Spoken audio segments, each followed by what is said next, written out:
My self doctor Kuldeep Kaur और मैं आज आपको जूरिस्प्रूडेंस के एक टॉपिक पे पढ़ाने जा रही हूँ। टॉपिक का नाम है नेचुरल लॉ थ्योरी, प्राकृतिक विधि विचारधारा। लोग अक्सर कंफ्यूज हो जाते हैं कि नेचुरल लॉ क्या है। तो नेचुरल लॉ का मतलब होता है जो ईश्वर नियम बना रहा है। ईश्वर जब नियम बनाता है तो देखिए ईश्वर ने किसी के साथ भेदभाव नहीं किया, चाहे वो प्रकृति हो चाहे वो ह्यूमन बीइंग हो, सबको उसने एक समान देखा और सभी को इक्वल रूप से ट्रीट किया। इसी को कहते हैं कि जो ईश्वर लॉ बनाता है उसे ही नेचुरल लॉ थ्योरी का नाम दिया गया सामान्यतः। अब इसको क्या क्या कहते हैं, इसके कई नाम है। देखिए divine law, moral law, law of nature और यूनिवर्सल लॉ। डिवाइन लॉ का मतलब इसे दैवी विधि भी कह सकते हैं, मॉरल लॉ का मतलब इसे नैतिक विधि भी कह सकते हैं, यूनिवर्सल लॉ का मतलब होता है इसे सार्वलौकिक विधि भी कह सकते हैं, और लॉ ऑफ नेचर का मतलब इसे प्राकृतिक विधि भी कह सकते हैं। ये इसके अलग अलग जूरिस्टों ने अलग अलग तरीके से इसको नाम दिया।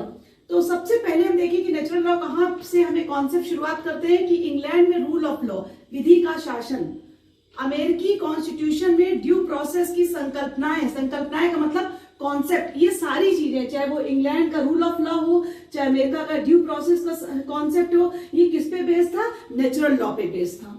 हमारा इंडियन लॉ में क्या किया गया है, कॉन्स्टिट्यूशन में क्या अपनाया गया? प्रोसीजर एस्टेब्लिश बाय लॉ, कि संविधान में वर्णित विधि द्वारा जो स्थापित प्रक्रिया है वो भी एक तरीके से नेचुरल लॉ को आगे बढ़ाती है।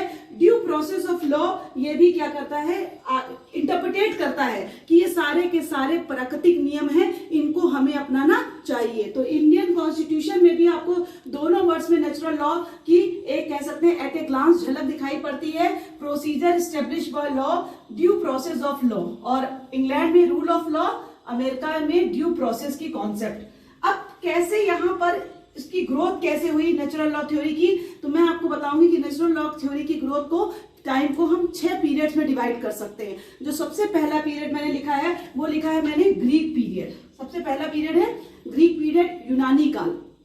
अब यहाँ पे जो पहले जूरिस्ट हैं हेराक्लिटस, उन्होंने कहा कि नेचर को 3 पार्ट्स में डिवाइड किया, डेस्टिनी, ऑर्डर और रीजन। इसका मतलब अंतिम लक्ष्य क्या है, अवस्था क्या है, तर्क या युक्ति क्या है। इन्होंने नेचर को 3 पार्ट्स में इस तरीके से डिवाइड किया। उस समय जो नेचुरल लॉ थ्योरी के जूरिस्ट थे उनका कहना था कि सभी लोग समान हैं, किसी के साथ कोई भी भेदभाव नहीं किया जाएगा। यहाँ पर किसी को अगर कोई स्पेशल राइट दिया गया है, विशेष अधिकार दिए गए हैं, तो ग्रीक पीरियड कहता है कि उन स्पेशल राइट्स को समाप्त कर देना चाहिए। अगर स्लेवरी सिस्टम को कोई सपोर्ट कर रहा है, दास प्रथा को कोई सपोर्ट कर रहा है, उसको भी पूरी तरीके से समाप्त कर दिया जाएगा।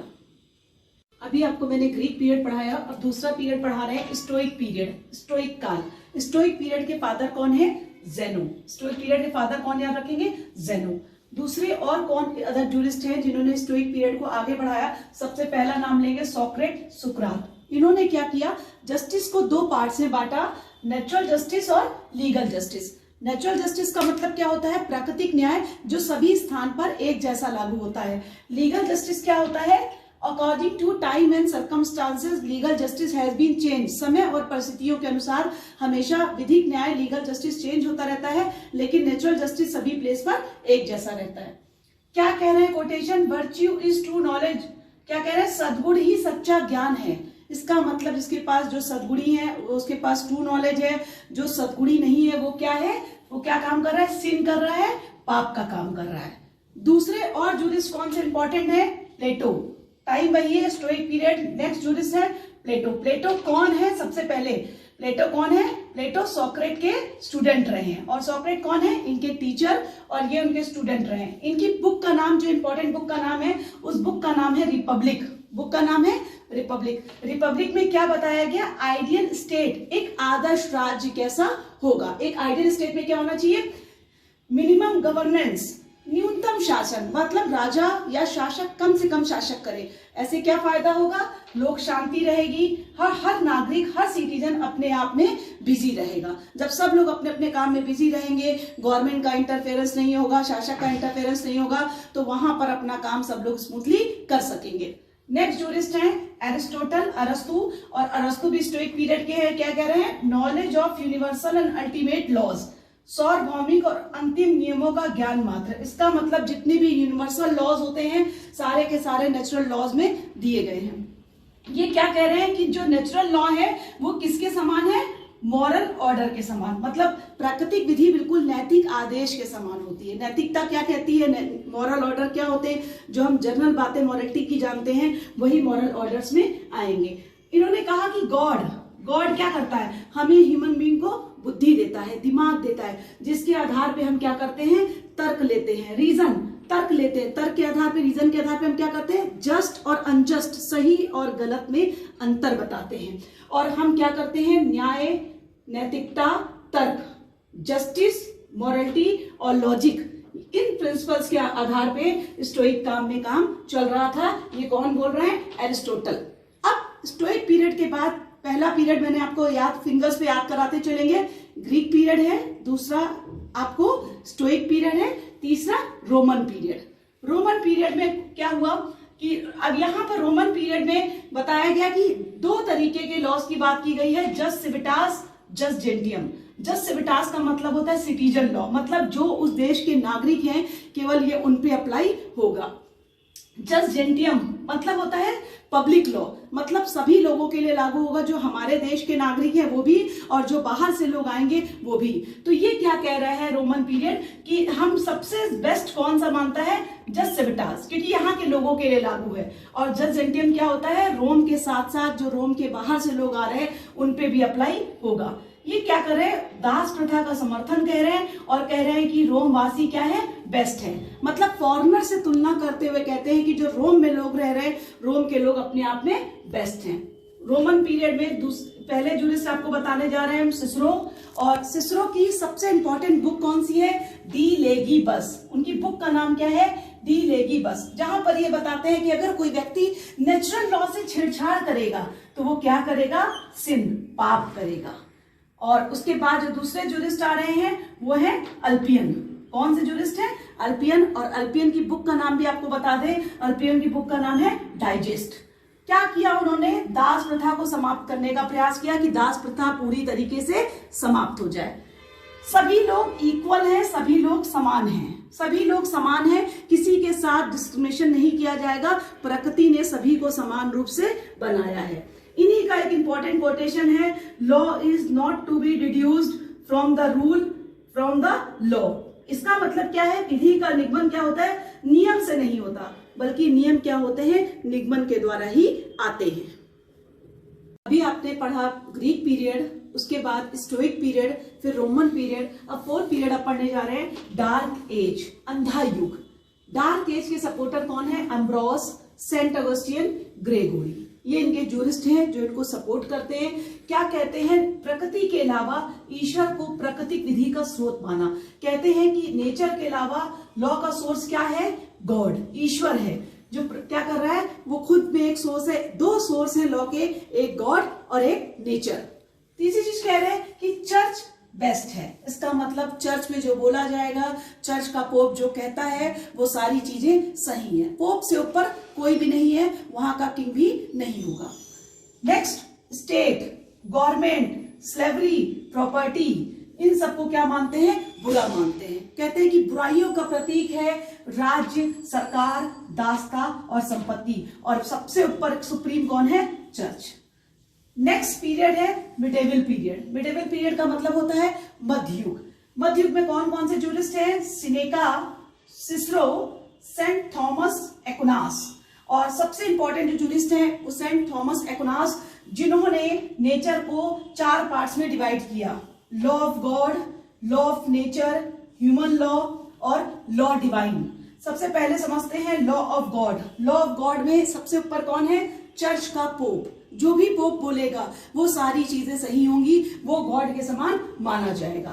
लॉ ऑफ नेचर, प्राकृतिक विधि, जो और अपने आप में प्रकृति क्या है, सारे लॉस खुद बनाएगी, उससे ऊपर कोई नहीं है। Third, human law. Human law कहते हैं human law is change according to time and circumstances.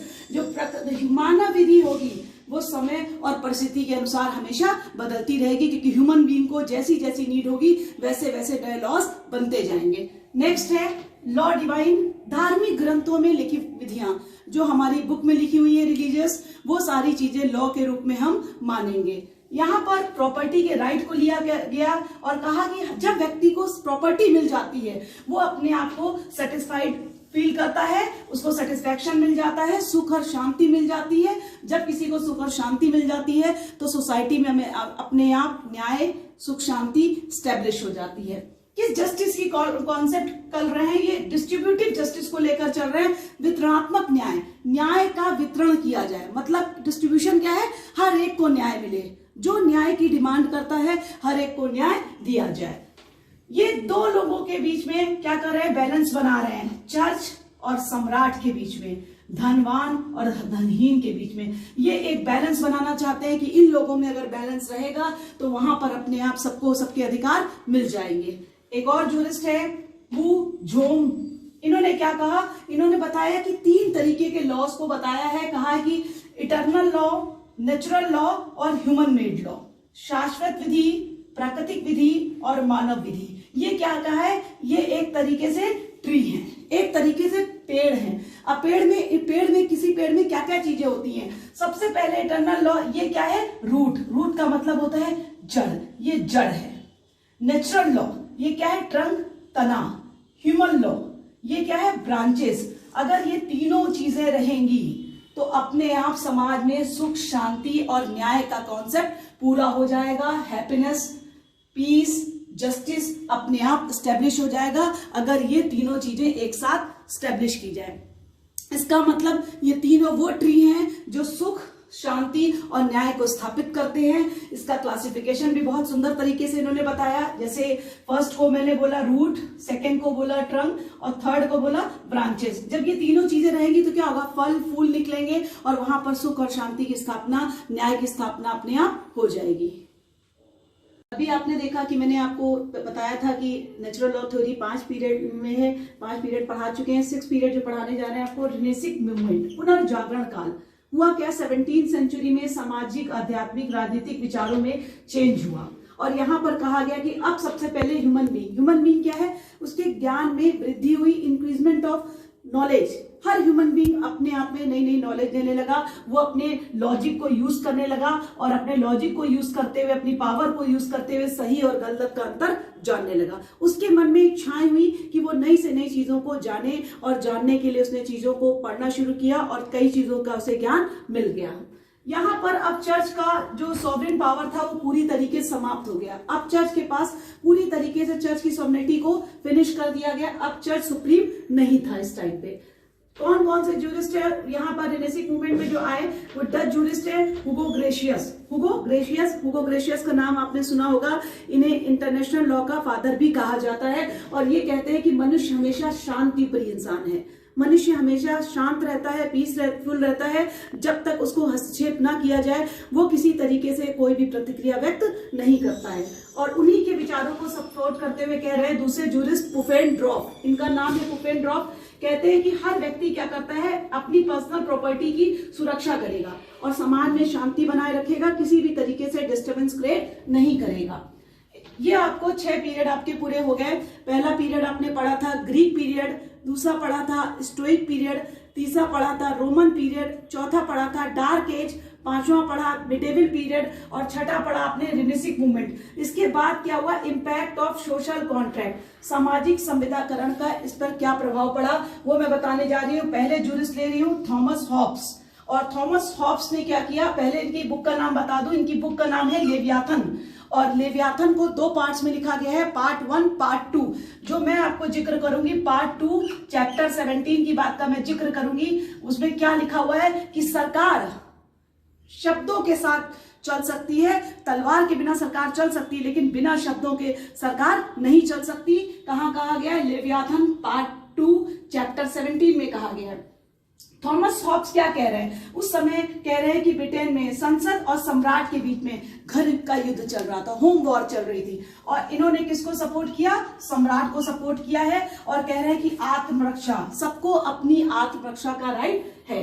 किस तरीके के लॉ को बेस्ट मानते हैं? सिविल लॉ बेस्ट है। क्यों? नागरिक विधि बेस्ट क्यों है? क्योंकि इसके पीछे सैंक्शंस होते हैं, दंड होते हैं, जबकि प्राकृतिक विधियों के पीछे सैंक्शंस नहीं होते हैं। इसीलिए सिविल लॉ को बेस्ट लॉ मानते हैं। निरपेक्ष राजतंत्र को सपोर्ट करते हैं और इन्होंने हॉब्स ने क्या बताया? लॉ को 4 पार्ट्स में डिवाइड किया। Lex aeterna, lex divina, lex naturae, lex humana. Lex का मतलब क्या होता है ये भी समझ लीजिए, जिनको नहीं पता। लेक्स का मतलब होता है लॉ। इसका मतलब क्या बता रहे हैं? शाश्वत विधि, दैवी विधि, प्राकृतिक विधि और मानवीय विधि। उसके बाद इसी में एक और जूरिस्ट है जॉन लॉक, और उसके बाद नेक्स्ट जूरिस्ट है रूसो। रूसो का नाम पूरा है जीन रूसो, और रूसो ने 2 तरीके की इच्छाएं बताई हैं, जनरल विल और पर्टिकुलर विल, समान इच्छा और विशेष इच्छा। समान इच्छा किस पे आधारित होती है? पब्लिक इंटरेस्ट, लोकहित पर आधारित होती है, और पर्टिकुलर हर व्यक्ति की अपनी विशेष इच्छा होती है। और कौन कौन से जूरिस्ट हैं जो आपको इम्पैक्ट डाल रहे हैं? David Hume, Montesquieu. मॉन्टेस्क्यू कौन थे? आपको याद होगा, सेपरेशन ऑफ पावर, शक्ति पृथक्करण का सिद्धांत भी इन्होंने दिया है, कॉन्स्टिट्यूशन में इन्होंने दिया है, और फ्रांस के जूरिस्ट हैं। और कौन से जूरिस्ट हैं? Can't, KANT, can't. कांट ने भी क्या किया है? जनरल विल को सपोर्ट किया है। यहाँ पर जो ये जूरिस्ट थे, आपको रूसो वो 2 तरीके की विल बताते हैं, लेकिन कांट केवल जनरल विल के सपोर्टर हैं। मैंने इम्पैक्ट पढ़ाया। अब मैं बता रही हूँ 20वीं century revival of natural law theory.